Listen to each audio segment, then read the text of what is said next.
Hello there and welcome to Heart Explained Therapy, where we're going to try and find out what makes us happy. And one of the bombshells is it's not actually money. So everybody out there who's thinking that money is going to do some sort of positive sort of feeling inside, it's not actually the case. And I'm not saying that you need to throw away all your dreams and you could transfer that money is going to bring you freedom or something else, and it's certainly going to take away, say, if you're in thousands of pounds worth of debt and you're trying to get more money for this. This makes sense to drive towards something, doesn't it?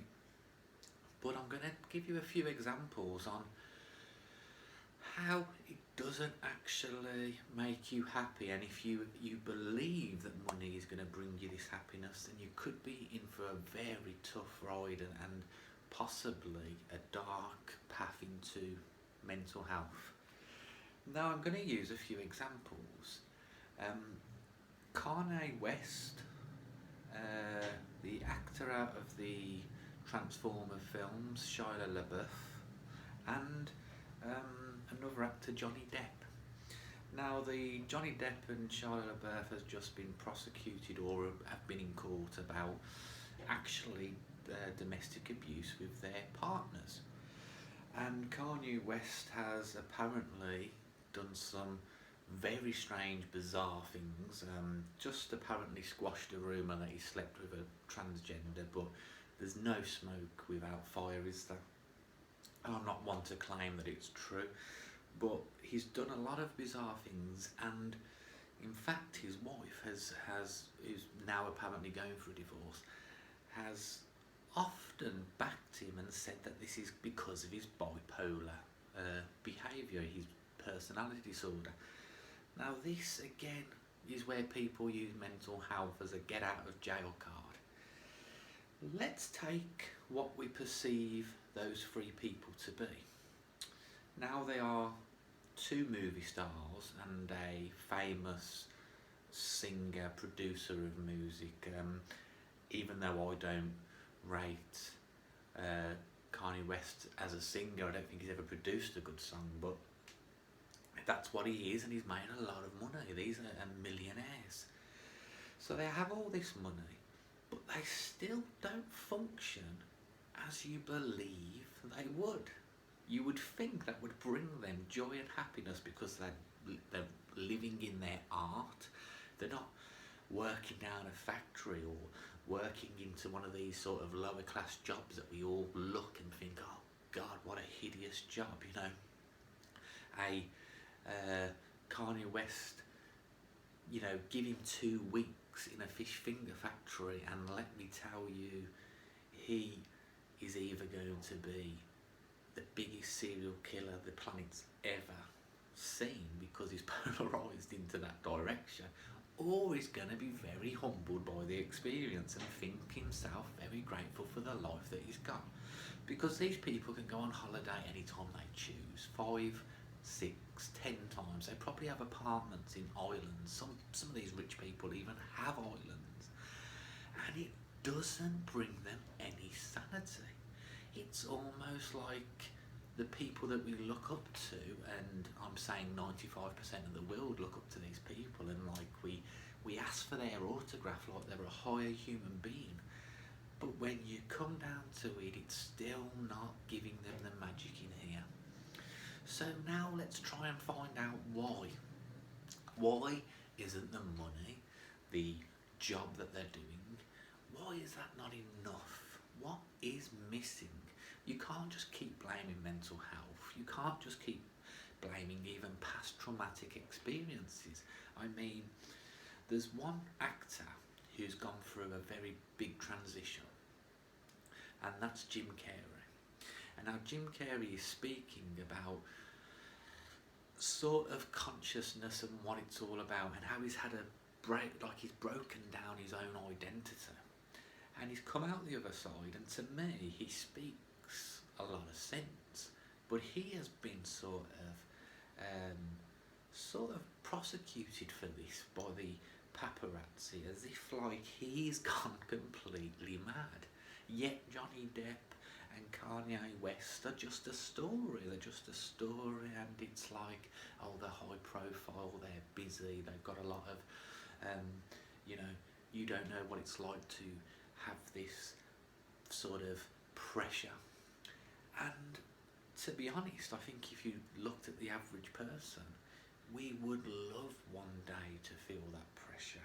Now, I'm not saying we're going to take it in our stride, but wouldn't you just like to pick up Johnny Depp's latest pay packet?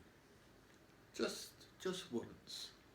Let's swap pay packets and see how we both handle the two different pay packets.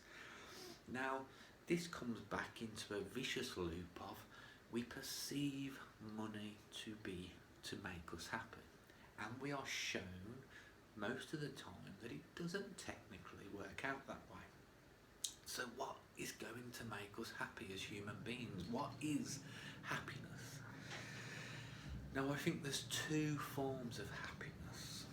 There is one that is definitely a sort of egoic happiness, your emotional need being met, you getting some good luck in your life, you sort of having a windfall, a opportunity that popped up, or someone calling you out the blue with tickets to go and see somebody, or this sort of egoic external I've won something sort of feeling.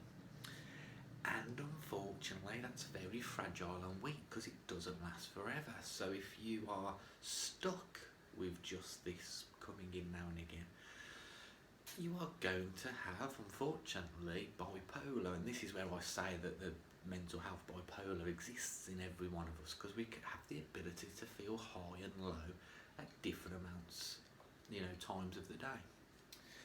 So what's the second happiness? Well, for me, the second happiness is a sort of paradox that it's hard to get your head round. It's almost like it's your gratefulness for your life. It's a content state of feeling about everything that you haven't got, rather than all the things that you want and you need. Now, can you be grateful for the things that you haven't got? This is a very strange, paradoxical, equation. It's like, what are you talking about? How can I be grateful for the stuff that I haven't got? I think what this does is centers you to know that in your perspective, your view, there's a reality where you can see other people better off than you. And you perceive that this life is bringing them something that you value, that it has some sort of value for you, that you want and need. The shiny car, the clothes, the designer clothes, the holidays, the lifestyle, or even the freedom. And this is an important one, the freedom that money, you believe, will bring you. And I think if you can take that perception and say that you are content where you are, this means that you're no longer in need of anything externally, and it roots you, it grounds you to actually feel a feeling that isn't for once connected to an external event. It's actually deep within. You've understood, and this isn't your full identity. This isn't like what you are going to be all the time. There's no way that you can master this and be 24/7 this grateful person of where they are. You will always have these illusions of ego that wants more likes and followers on social media. I mean, it's just ridiculous. Or you want more people to watch these videos. I want 1,000 views, I want 10,000 views, I want 1 billion subscribers, I want this fame, I want recognition, and all you're saying is, I want someone to love me. And unfortunately, what that shows when you're attached to something like that is really technically you don't love yourself, because you're in need of something else to make you feel better. And that's not the way that you have to live. So true happiness is actually, almost in a way, non-existent. It doesn't exist unless you have this contentment for where you're at, and the projection in your mind, the reality is that you want to perceive to be somewhere else, but you see how that is always going to filter back to the subconscious, that you're going to be unhappy. Deep down rooted you are unhappy, rather than deep down rooted you are blessed. You have everything you ever need, which is air going in and out of your lungs, blood going in and out your veins, and these simple things like vision, hearing, taste, the taking the senses for. When's the last time that you've been thankful for your senses? And I know this sounds very sort of spiritual and ridiculous, but you're never grateful for that. You're grateful for the curry that you have when you get 20 quid to spend. You're grateful for the music when you get a brand new pair of headphones for Christmas. But there's a layer before that allows you to do all that. And this is a perspective that the modern day human just doesn't recognise as a stage, as a process. And I think this is where true happiness really lies.